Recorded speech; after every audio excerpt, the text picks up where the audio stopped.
Zunächst einmal moin, so wie man hier im Emsland sagt. Mein Name ist Johannes Gatzemeyer, Rufname Hans Gatzemeyer.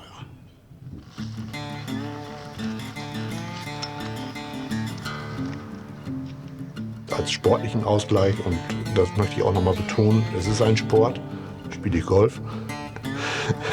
Auch wenn viele vielleicht das nicht als Sport ansehen, aber wenn ich über den Golfplatz gehe, dann bin ich doch schon 14 Kilometer unterwegs.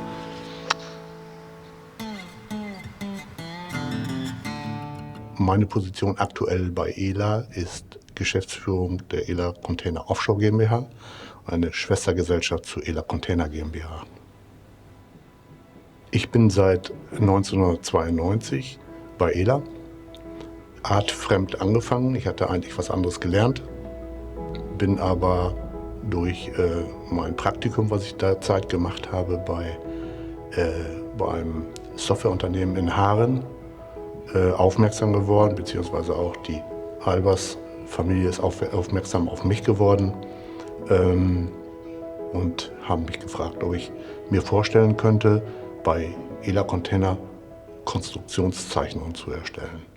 Ich habe dann praktisch als Mehrwert zu den Angeboten Zeichnungen erstellt, damit die Kunden sich nicht nur anhand von Zahlen etwas vorstellen konnten, sondern auch, wie so eine Containeranlage aussah. Letztendlich war das eigentlich ein Selbstläufer. Es wurde dann auch schnell mal so, dass man im Monat 250 bis 300 Zeichnungen gemacht hatte, weil ELA damals auch viele unterschiedliche Grundrisse von Containern hatte, wo dann später auch meine Aufgabe darin bestand, doch da eine Standardisierung reinzubringen.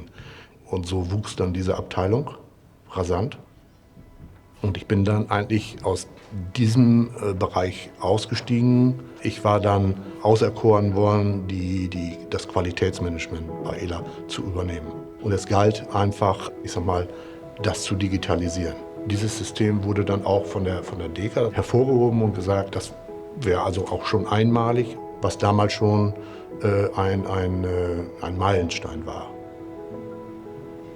Wir hatten in 2008 ein Projekt mit einem befreundeten Unternehmen.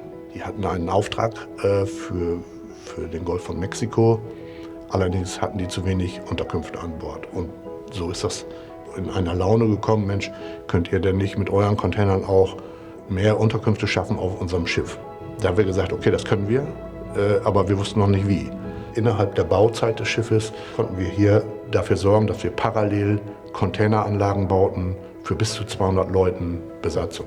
Das war dann auch für eine große mexikanische Gesellschaft, die haben sich die Container beguckt, die haben gesagt, das ist 5-Star. Also von der Qualität her ist das wirklich spitzenmäßig.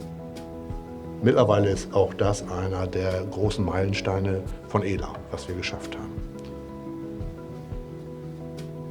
Es soll hochwertig sein, immer hochwertig sein. Das hat uns praktisch auf einen neuen Markt aufmerksam gemacht. Also wir waren bisher nicht mit Containern oder mit Containerlösungen oder Raumlösungen auf Schiffen oder wo auch immer, also im Offshore-Bereich unterwegs. Und da haben wir gesagt, wie wäre das denn, wenn wir tatsächlich neben unserem normalen Business, was wir haben, nämlich Container an Land einzusetzen, da mal ein Produkt zu entwickeln, was wir auch auf Schiffen und vielleicht auch auf Plattformen und so weiter einsetzen können. In 2012 hatten wir das erste Projekt und 2014 haben wir dann gesagt, wir machen ein eigenständiges Unternehmen daraus. Und dann war eigentlich für mich die Zeit des Qualitätsmanagements passé, weil ich mich da nicht mehr drum kümmern konnte. Und ich habe mich ausschließlich um die Offshore-Projekte gekümmert.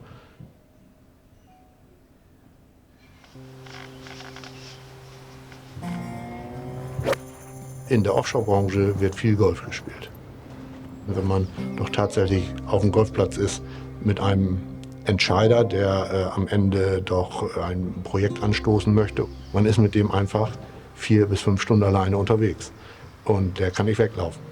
Der muss zu Ende spielen. Ja, also wir sind wie die Muttergesellschaft auch sehr familiär aufgestellt.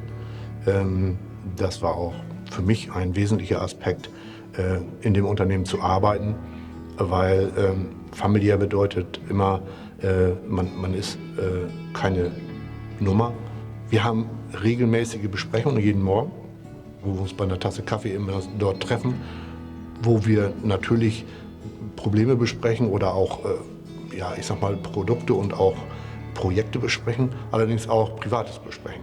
Das heißt also, der SV Meppen ist ja nun ein bekannter Verein hier, um das mal zu erwähnen. Dann muss man auch mal diskutieren, warum der jetzt verloren hat oder warum er gewonnen hat. Das gehört auch mit dazu. Also ich habe ziemlich viele Freiheiten und das ist natürlich toll. Tja, so muss man eigentlich sagen, macht das unheimlich Spaß. Auch im hohen Alter. Ich glaube, die Menschen, die in den Regionen, egal wo in Deutschland geboren oder auf der Welt geboren sind, wollen immer wieder in diese Region zurück. Ich möchte gerne wieder ins Emsland zurück, weil das Emsland einfach flach ist. Man sagt ja auch, man kann morgens schon sehen, wer abends zu Besuch kommt. Berge sind nicht so mein Ding. Ich habe lieber Wasser um mich und zwar so, dass ich das Ufer nicht sehen kann.